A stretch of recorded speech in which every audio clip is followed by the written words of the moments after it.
Welcome to episode 153 of Outside the Circle, a podcast dedicated to new and upcoming country artists, musicians, and songwriters. Today's guest will be Andrew Mitch. We'll get to him in a little bit, but first, I'm Ronnie, and here's Brian. What's happening, man? Yeah, we are on the cusp of Halloween here, and I don't know how it's gonna be like for you guys. You guys are in a cooler like neighborhood, but like here, nobody does like Halloween on Halloween anymore. It's so much Yeah. like trunk or treat stuff, which I guess is cool. It's controlled, it's safe. We had one with Wyatt at his school over the last week. It is wild, man. They had a DJ and everything. I'm like thinking back to like when I was a kid, like you had one night to get all that stuff together, and that was it. Now it's like Yeah. multiple nights, multiple towns, man. It's like it's so cool to be a kid. Yeah. It's like, yes, you're missing that like freedom of running the neighborhood and maybe not so much at his age now, but in a few years. But yeah, I think the what's available for kids now to trick or treat and all that it's wild. There's a lot going on. I hear we've been told that the neighborhood's pretty good. There are a ton of when we moved in the summer, there was kids everywhere. So I hear we're in a good spot. But I actually won't be here for Halloween. Well, as of this release, it is Halloween. It is Friday. But I will currently, as people hear this, will be sitting in Nashville myself celebrating Halloween. So hopefully it's good up here. Hopefully there's some good candy that ends up in the house. Right. Right. Yeah, I know. Wyatt is dude, he's a classic. He loves just like Hershey bars. That's it. Just straight chocolate Hershey bars and gummy anything. But Yeah. I'm a Whoppers guy, and my wife Jamie thinks I'm a psychopath. I mean, I wouldn't have said the Whoppers made you the psychopath, but I mean, if signs are pointing, um, yeah, yeah, no, we are big Reese's fans in this house. We're on this Costco size 65 pieces. This is the eighth bag in the last like 3 weeks, 4 weeks. So, Costco coming in clutch, um, but only the pumpkins. There's something about the pumpkins. I personally love the regular Reese's too, but there's something about the pumpkins that are a little better. Yeah, yeah.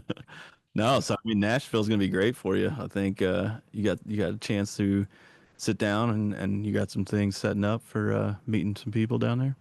Yeah, yeah. So I'll be there 3 days. So the 31st to the 2nd. I literally made a calendar for each day on who's playing where, and there's not a moment of silence in my calendar, which is one, a testament to the fact that we've been doing this for so long and have so many people that we can go see and meet face to face, and which will be really cool.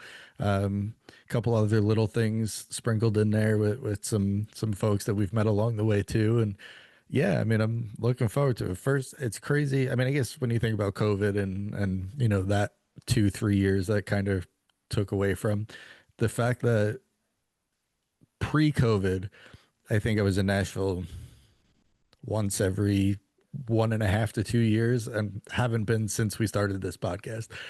So I'm excited to finally actually go and get a little hockey out of it too. So That's never a bad thing. Hockey and music. I mean, that's like the perfect weekend. It's gonna be great.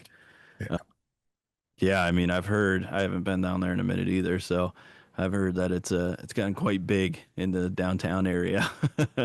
yeah. The last time I was down there was 2017, and I remember sitting. I want to say it was Tootsie's. There's 3 or 4 floors there now, and I was sitting up on the rooftop of Tootsie's, looking down across the streets, Bridgestone Arena, where the Predators play, and then obviously down Broadway. And I remember and it was like a random Saturday in June. It was actually the week before the CMA Fest. So I guess that kind of makes sense that people start trickling in. But just looking at the town, looking at Broadway and just being so like, oh my God, there's so many people here. What the hell happened? Yeah. No, it's gonna be a great weekend, man. Yeah, yeah, but yeah, I mean, I think kind of based on that, I think it's safe to say that because I will be on this trip, which is accompanied by a few, it's about 6, 7 days total with some other stops in there. I think it's safe to say that we probably won't have a release the first week in November. I won't be back in time to get one ready for Friday. So we'll have this today with Andrew Mitch, and then we'll be about 2 weeks until the next one, which hopefully by then Spotify and all this copyright drama goes away. So yeah, Yeah, no, I'm with you. Yeah, if you're listening to this and it says 153 and you did a jump from 150 to 153, yeah, we're working with Spotify. They're doing their job and keeping the artists safe and everything, and we just got to play ball with them. But no, I agree. yeah. Well, that's what's the worst part about it is like we're not bad at it because they're doing the right thing. Right, right. Um, but yeah, no, we're just a little housekeeping on our end that will make it smoother and better going forward. And I guess that's a testament again to what we're doing that we're on some radars now. So yeah, but like you said, if you're listening 153 and you're missing a few, pay attention. They'll be back soon enough. But yeah, I think in the meantime, let's run it to Andrew.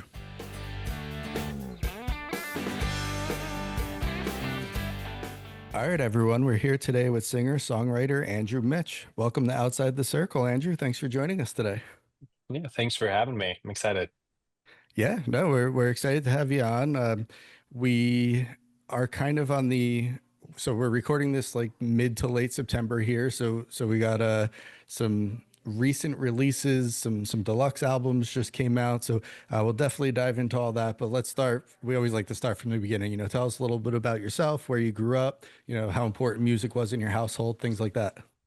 Yeah, for sure. Well, I live in Nashville now. I've been in Nashville for about 3 years. I grew up in Ohio, a little small town in far eastern Ohio.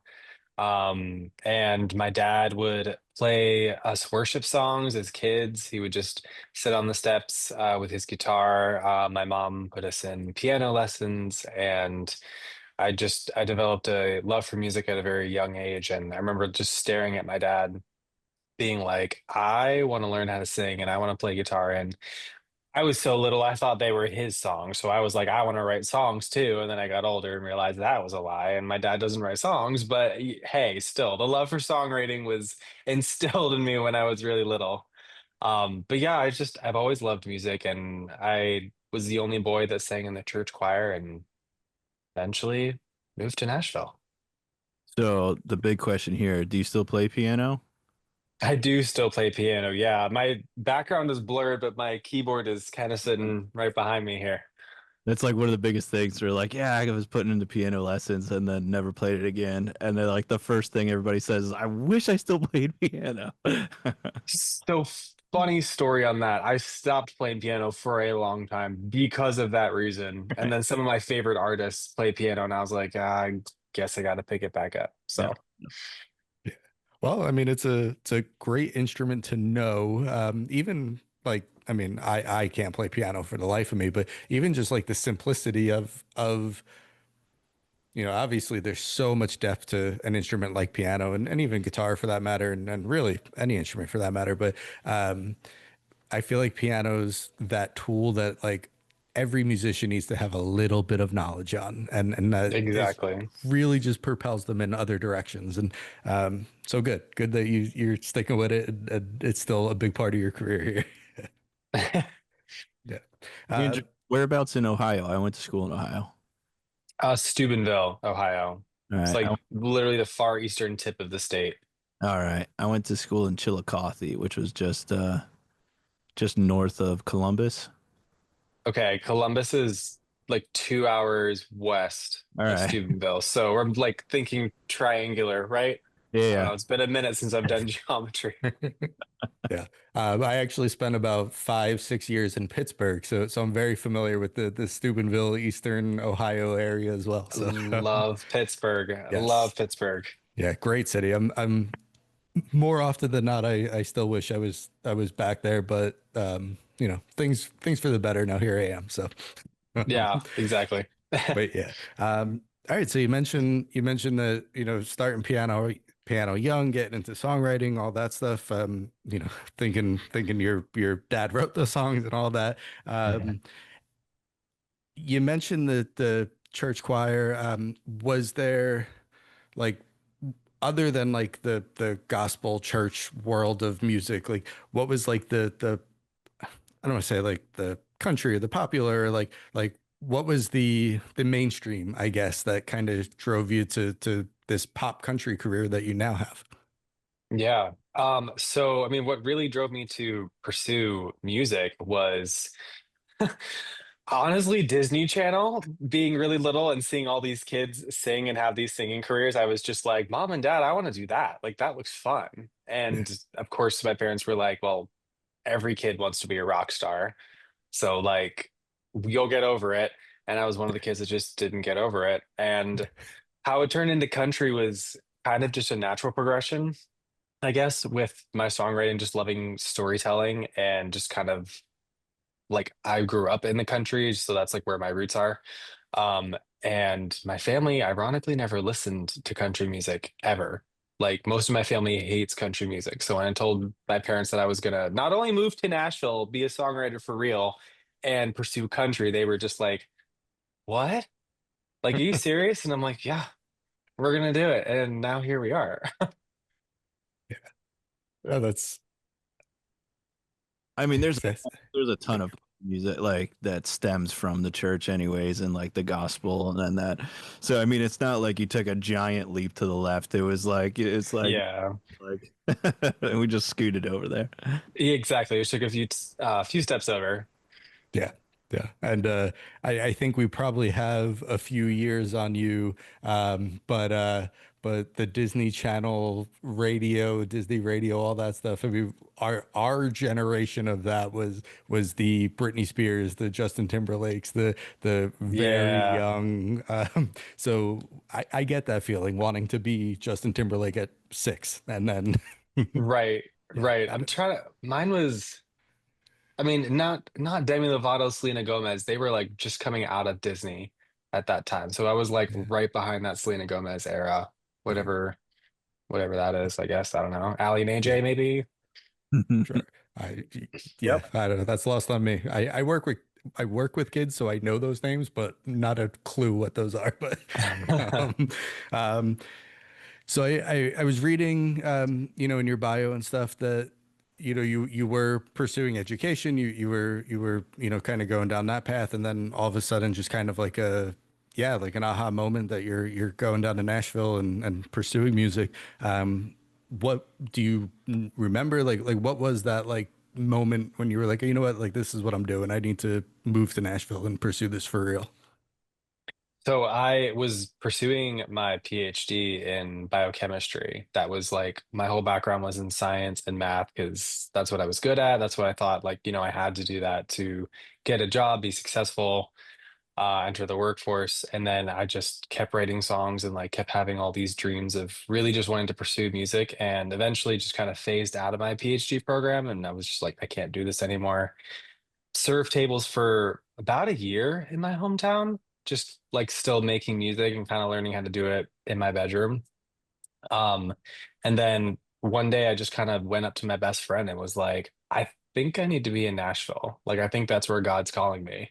And about 2 weeks later, we had a truck booked and found a house. I didn't even have a job yet in Nashville, but we moved down there. Neither one of us had ever been. It was just like, we're gonna figure it out. I don't really know what I am doing. And 3 years later, I still don't really know what I'm doing. We're kind of still figuring it out, but I mean, it's slowly but surely it's working. Right. Yeah. Yeah, I mean, you're in the right place. Is your friend a musician also? They actually are not. And they ended up moving back to Ohio, but she just a huge fan of music and was like, you know what? Nashville sounds fun, and this town is small, so why not? Yeah. So we had like the best 2 years together. It was so fun. That's great. I mean, the support of a friend to get to do it at least for 2 years is amazing. And like you said, I mean, you're in the right spot.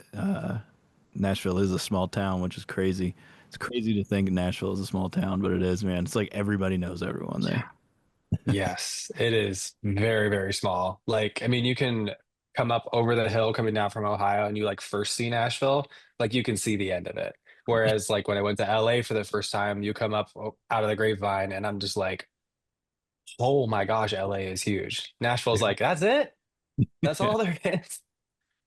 Yeah, I was gonna say it's had to have been a bit of a culture shock going from small town Steubenville, Ohio to Nashville. But yeah, I mean it is still a smallish town, so there's probably some like qualities that kind of quote unquote feel like home still, but at the same time, like I'm sure the number of population is very different for you. Oh yeah, it's definitely going back home now just to visit my family. It's like I have to take a second to adjust because it's like, all right, I forgot how small my town is now, and then I go back to the city, and this is now my new normal. So it was definitely an adjustment for sure. Yeah. All right, so let's talk songwriting. You mentioned that a little bit earlier. So, kind of take us through that process, what that looks like for you, and especially now, comparing it from, like you said, songwriting in your bedroom in Ohio to now you're with some of the best songwriters in the world in Nashville. Yeah. I mean, pretty much every songwriter, every artist in town will tell you that every song starts very differently. Sometimes it's a little note that I put in my phone, sometimes it's a melody I came up with, and sometimes I'm just playing my guitar and it just kind of starts happening. I have songs where I had the whole backtrack finished and all the musicians played on it, and they were like, "Oh, so what's the song called?" And I'm like, "I don't know yet. I haven't written the words yet." So it honestly, it happens in so many different ways. But most of my songs are based off of like personal, deep experiences. A lot of my songwriting now, like meeting yesterday, today, like when this podcast is being filmed, a lot of the songs are becoming not autobiographical. I just like want to tell stories that I'm making up in my head. It's comes in so many like different directions, and it's one of the most fulfilling things that I can do with my life. I just love it. So, I mean, as you know, like Nashville is a co-writer's town. Do you find a lot of co-writes in doing that in Nashville? And how are you liking that? So co-writing is like dating, which is I didn't think it was going to be like that. But I got here and it's like, yeah, you go write a song with somebody and you either really hit it off and you write another song and then you write another song, or it's just kind of like, okay, this was fun, whatever. So, I mean, I have like two or three people that I found that I write all my songs with now, but I'm pretty protective with my art, especially in recording yet another album now. I'm like being very particular with who I want to actually like be on this record. It's kind of funny. I don't think anybody has ever compared it to dating. It's that's a new way to look at it for me. And, I mean, it's very true, right? Like you said, so you go on these one and dones, or you have these relationships with people. It's Hmm. it's a very Not it's a you. yeah. It's not you, it's me. We're gonna Yeah, exactly.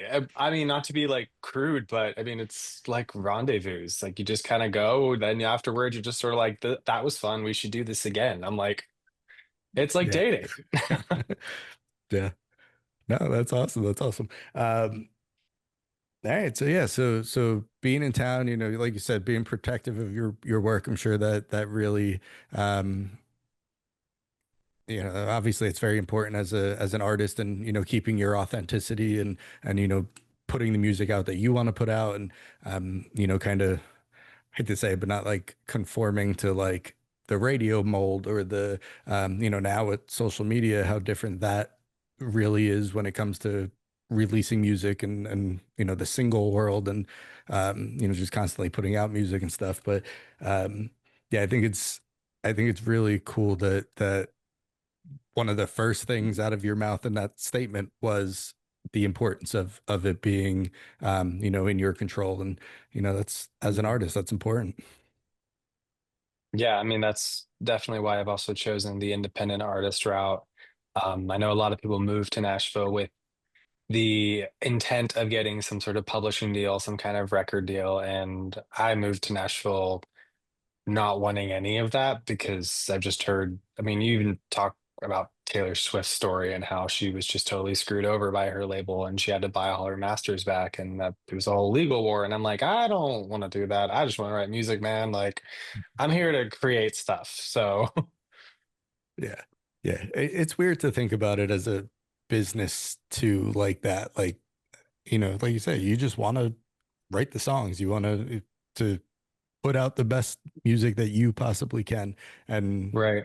when you add everything else into it, it becomes such I don't want to say a gamble, but everything is, I guess, at its sense, but it's just such a, yeah, Well, yeah, what's frustrating about that too is that you have like a handful of individuals that are like in charge of what gets heard on the radio that don't have like a lick of talent in their body, like nothing. And they're the ones that are like, no, people are gonna like this. It's like, dude, you've never even touched a guitar. Like, so what do you? Right.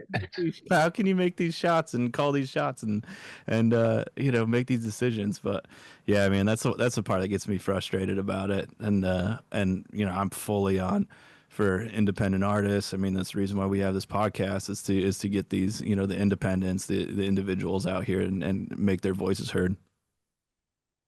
We love that. yeah.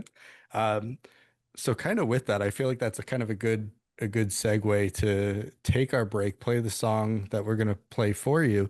So why don't you go ahead, introduce it for us, and then we'll throw it on. Yeah, so this song is called Not Kiss You, and this just came out on Friday off of my deluxe album, Still Feeling Outside the Lines. It's a song I wrote about one of my very first boyfriends 3, 4 years ago. Just one of those classic love songs. Just found me standing in the rain. He had flowers, and it was just impossible to not kiss him in the moment. And I was like, well, I guess we got to write a song about it. So.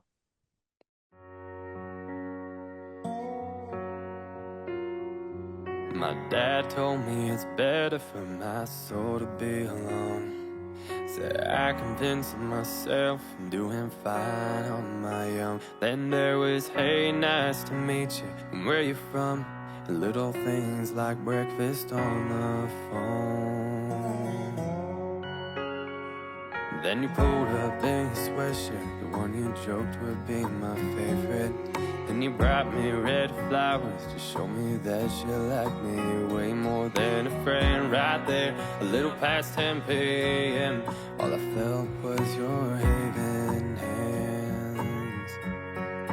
So I put your lips on mine, and for the first time I felt the sparks fly. If they say that I can't love like this, then why does it feel so right? And why can't I stop smiling at you in the dashboard light? With them roses and that rain down your face. Yeah, I don't know how, but God made it impossible to not kiss you.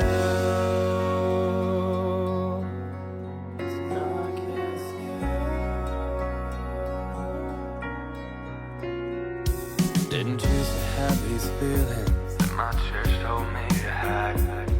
But history says it kills you to keep the closet shut so tight.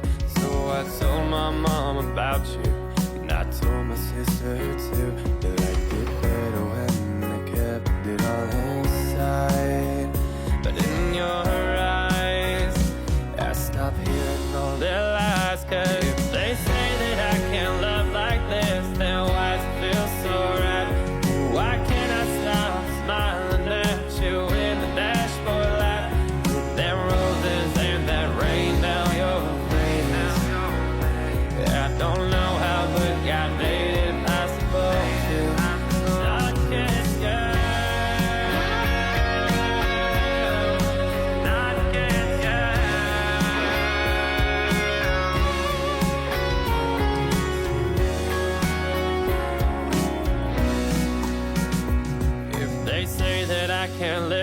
this, then why to make him mine?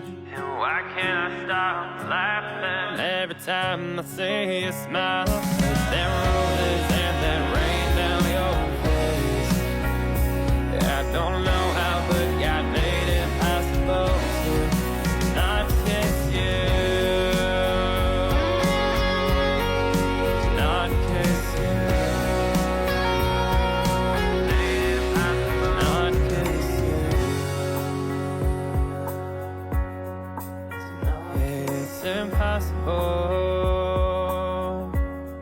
to not kiss you.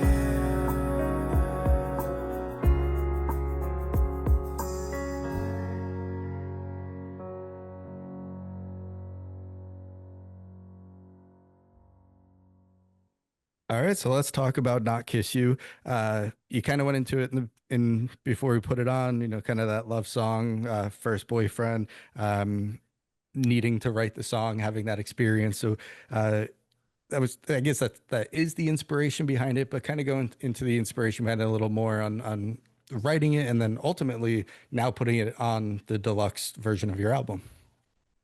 I guess not to get like super, super deep, but it was also kind of written in tandem with religious trauma, honestly, because when I had this boyfriend, I knew that my family didn't approve. So sent I summoned a lot of inspiration and kind of like from like that place in my head and in my heart of just like God made it impossible to not kiss you. Like I don't understand why I can't love like this. So it's kind of a twofold, two birds with one stone sort of song. And it ended up sitting on my hard drive for quite a few years while I was making this record and kind of stumbled upon it one day and was just like, what if we just put this out to the world? And I posted a little teaser of it on TikTok like 2, 3 weeks ago. And it's like one of my most viewed TikToks now all of a sudden. I'm like, oh, okay, I guess we like this song. Yeah. It's always the ones you never expect. Like literally, it's like, whatever. And then people just love it. I'm like, okay. No, I mean, I think it's a cool song. I'm gonna take a little bit of a different approach to it. You know, the concept of it being a love song, but then also inquiring and putting in those important, meanings behind it. That second verse is deep as hell. So like that's really what grabs you. It's almost the hook of the song, right? Yeah. And it wouldn't be. My mom didn't like that verse very much. Yeah. Sure. I can see that, but it's that is the hook though, right? That's the part that you go, oh, let me listen in a little bit deeper now, that type of a feel. And it wouldn't be me reviewing a song if I didn't say how much I love the guitar tone in it, and it is a great guitar tone, great lead guitar, and this is just my audio engineering ears, but the wood block that happens throughout the song, I really enjoy.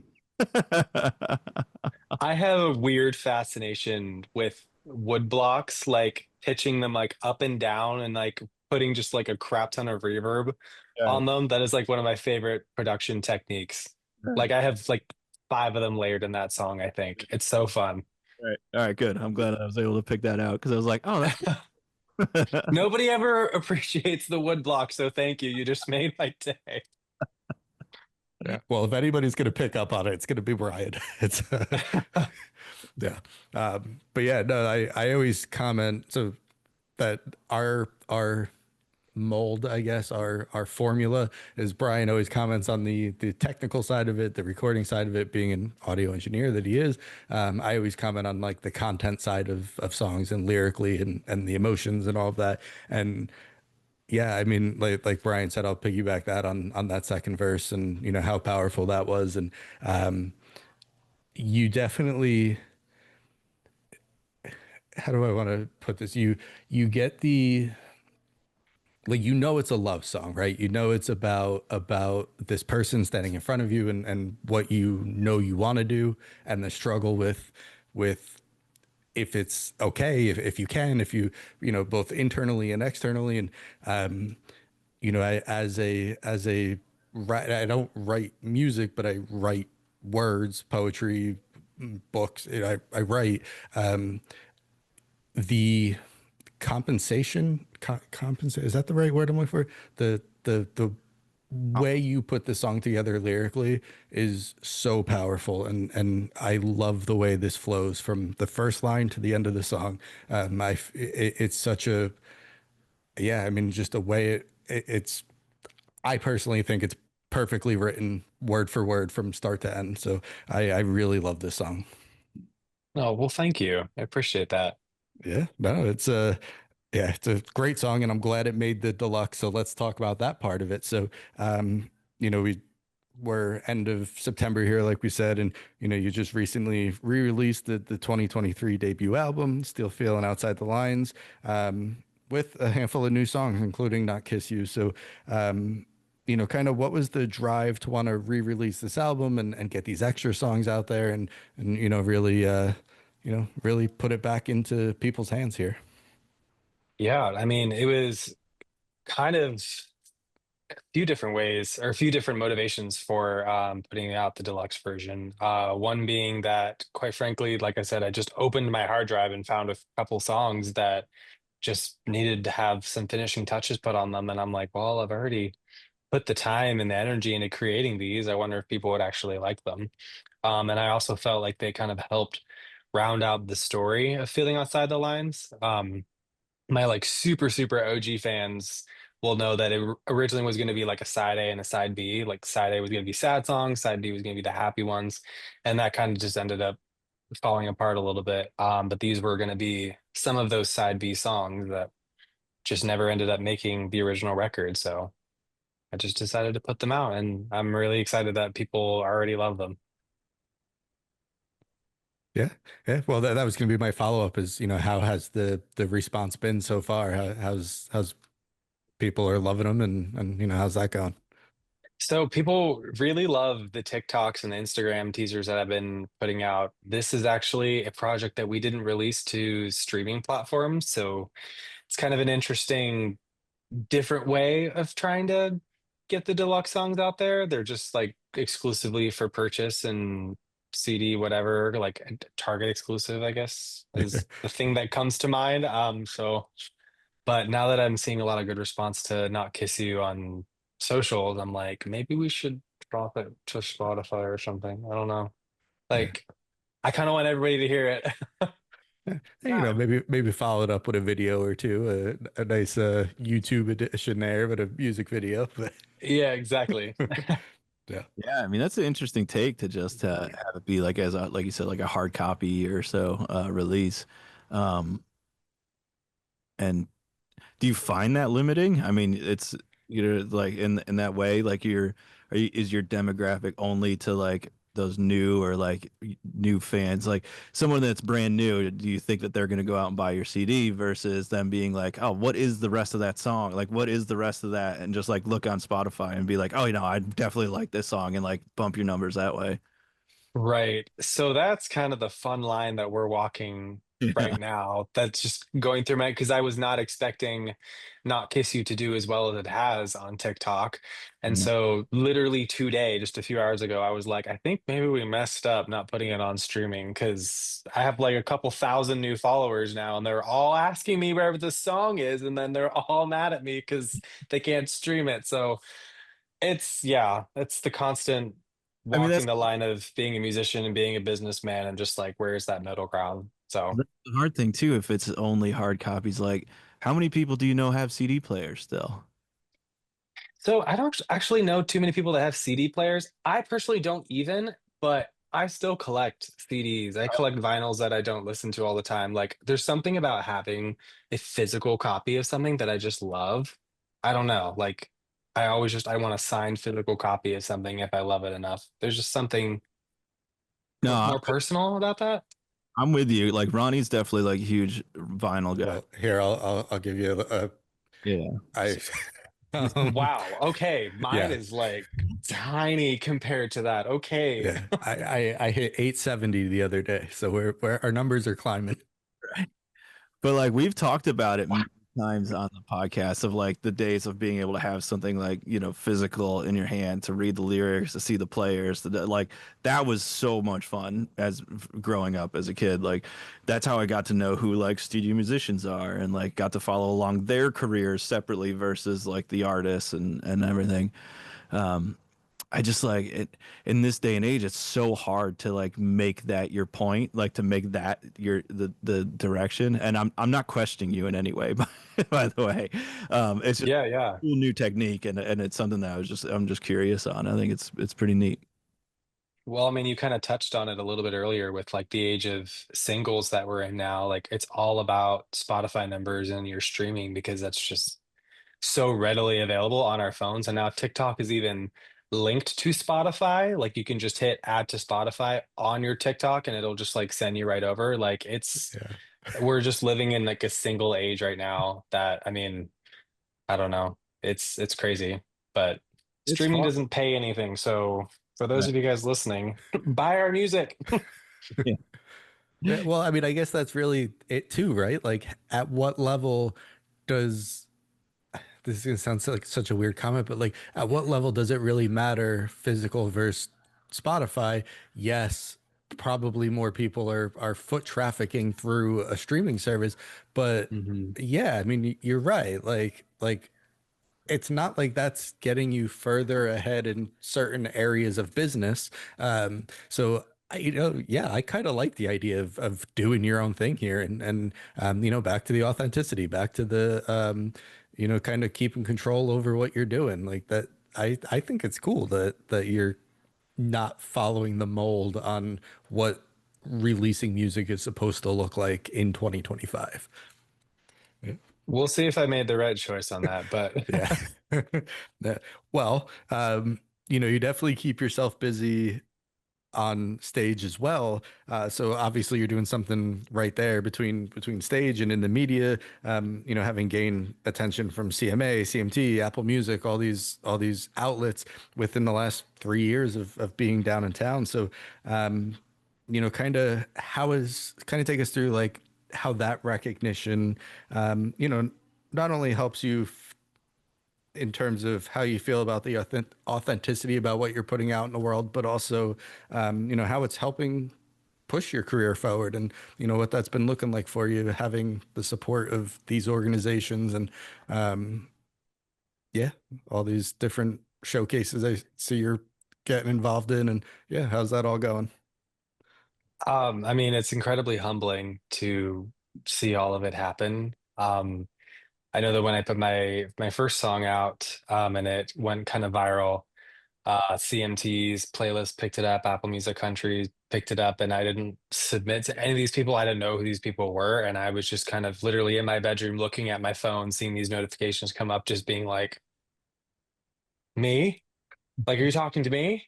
Like, it was just absolutely insane, and I mean, it's incredibly validating as well because that's what I moved to Nashville to do. And to know that it's touched people enough that they're pushing it out in the mainstream media now is just like, it's validating all the years of hard work in my bedroom, dropping out of my PhD.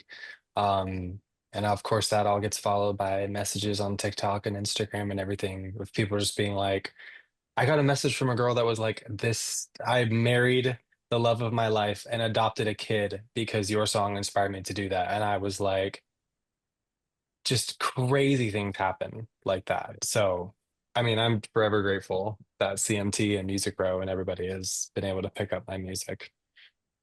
Yeah. Well, I mean, I guess that's the response you want, right? You want to have that positive influence on people's lives and Yeah. I think it's no secret going talking about still feeling outside the lines as a whole as an album, like not only the album but also with Not Kiss You, we talked on, there's some touchy subjects, the religious trauma and the how you said the first boyfriend song and that having the voice that you're having in country music right now and being able to reach those folks that need to hear these things and go, you know what, yeah, like that changed her life. And I think more than ever, I always use the word authenticity and I say it 400 times a day, but showing that authenticity in today's day and age is more important than it's ever been. And there's no doubt that the reason why CMA and CMT and Apple and the reason why they're following in line with you is because of you not being afraid to show who you are and what you want to sing about when, let's call it, sometimes it's not widely accepted, right? So, it's really cool to see you do that. And yeah, no, I love that you're doing that because it's the validation that you're getting is that's the whole point of it, right? So Yeah, I mean that's the whole reason why I came to Nashville. So it's onward and upward from here. yeah, awesome. So kind of on that same topic of onward and upward. So what you mentioned earlier, recording another album, kind of got some stuff coming down the line. So anything coming up that you want to touch on? Nothing coming up that I can talk about just yet. We're recording a new album right now, brand new record, like all new songs. This isn't just like some hoax of like stuff that's secretly hidden on my hard drive and whatever. Like this is all totally new and kind of doing a little bit of an artist reinvention over the next coming months. So I'm excited to kind of see where that leads me. It's going to be a little bit more inspired by where I came from, a little bit more, how do I say, like folkish, like more folk country, like not quite radio pop country. It'll just be a little bit more chill, like just simple country. And I'm just really excited to start sharing some of these other stories with people. Nice. I'm excited for that one. I am a huge fan of the folk Americana, that kind of feeling country, and Yes. so definitely look forward to that. And speaking of, where can our followers follow along on this journey? So, I mean, I'm on all the socials as I've mentioned, Andrew Mitch Music, Apple Music, Spotify, YouTube, Amazon, and a ton of other things that my distributor sends to I've never even heard of before. So, yeah, Andrew Mitch. Yeah. Well, Andrew, man, it was a pleasure getting to chat with you and learning about your story and looking forward to seeing what's coming out. I mean, I'll piggyback Brian. I'm a big fan of the Americana Appalachian kind of feel. So, is that considered Appalachia in that area? I don't I don't think I don't so, think right? You're so, but I mean, I totally got what you meant. yeah. So we'll go with yeah. Why Yeah, we'll not? go with it. All right. But yeah, no, I'm excited to see what comes down the line here with this next album and yeah, maybe we'll get a Not Kiss You music video in the future here. We'll get it on YouTube at least, yeah. Yeah, I mean, hey, we could just get a bunch of extras and be like, this is really just a music video that's an excuse to just make out with like 15 different people. So hey, Yeah, who that wants works. to? Cool. Yeah. Well, Andrew, we very much appreciate your time. Thank you so much for joining us and we look forward to what's next for you. Thank you very much for having me. This was fun.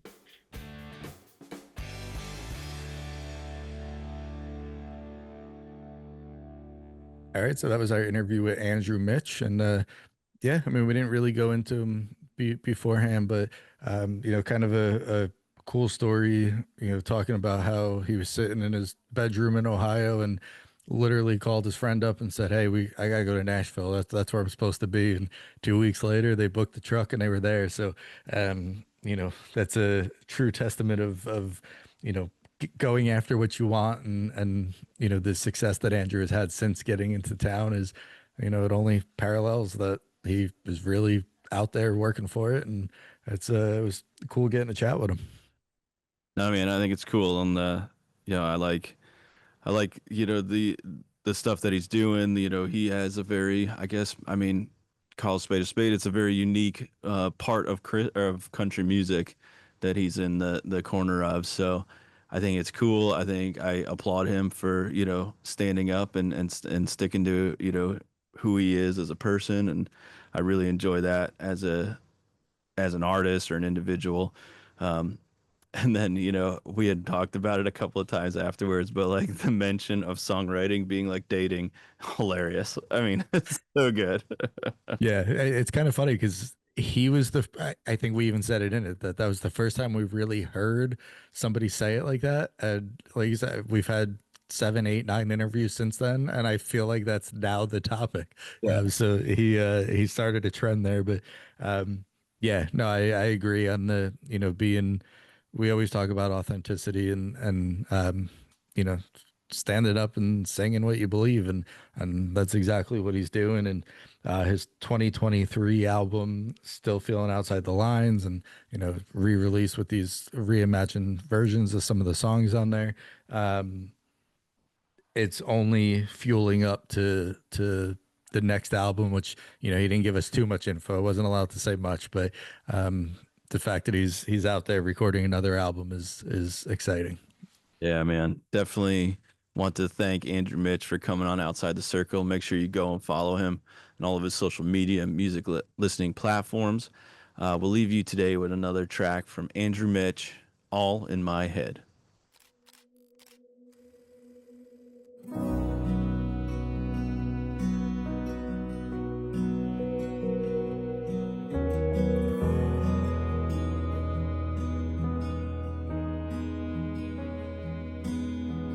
Couple months of memories doesn't feel very long, 'cause I still blush when I talk about you all night long. How you make me laugh and never let me walk out of church alone. And now you're someone I love to bring home. Show you all the feels that I always talked about, and take you up my favorite tree and drive you around my town. We'll smile about having kids, maybe 3 or 4, and you can hold my hand when we get to the door. 'Cause my mama's gonna love you, and my twin will tell you, don't you break his heart, 'cause she's never seen me more happy. And my sister's gonna hug you, and my dad'll pour something, raise his glass to you, and wanna meet your family. Oh, but I know that it's all in my head, 'cause they'll just wish you were a girl instead.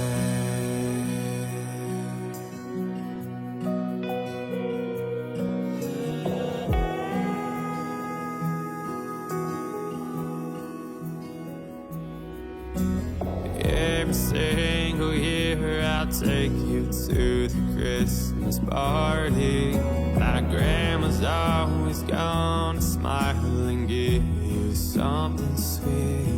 And my head will top off your champagne and pinch the dimples on your face, and ask us how it's going, and if we've talked about a wedding. And my friends are gonna love you, and my guys are gonna buy your drinks and laugh about the things I did in college. And my nana's gonna hug you, and my papa's gonna shake your hand, but probably stop to talk about politics. No, but I know that it's all in my head, 'cause they'll just wish you were a girl. They'll just wish you were a girl instead of the man I dreamed of inside my bed. Yeah, the one who holds all my wildest dreams, who's by my side through everything. They don't know the little jokes you make on Sunday morning, sleeping in late. No, you'll always be my friend. And they think this love is all in my head.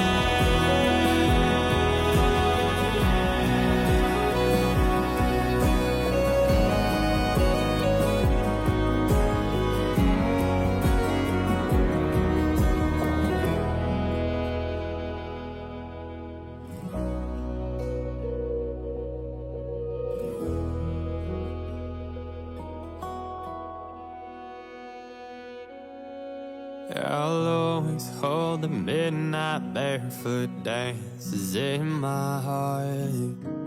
Keep you like my favorite songs, even if the hardest part is that I love you for you, but to them it's not enough.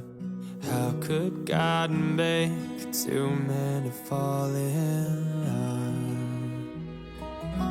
So even if they shut the door and don't want you around, we'll ride into the sunset far away from this old town. You'll always be safe with me, 'cause I wouldn't trade your love for anything.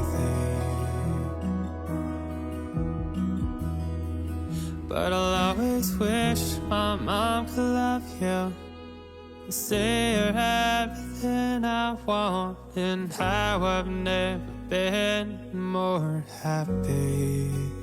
And I wish that my dad would meet you and pour us both a shot of whiskey and talk about the time he'll get to meet your family. Oh, but I know that it's all in my head, 'cause nothing else matters inside their heads. They'll just wish you were a girl instead.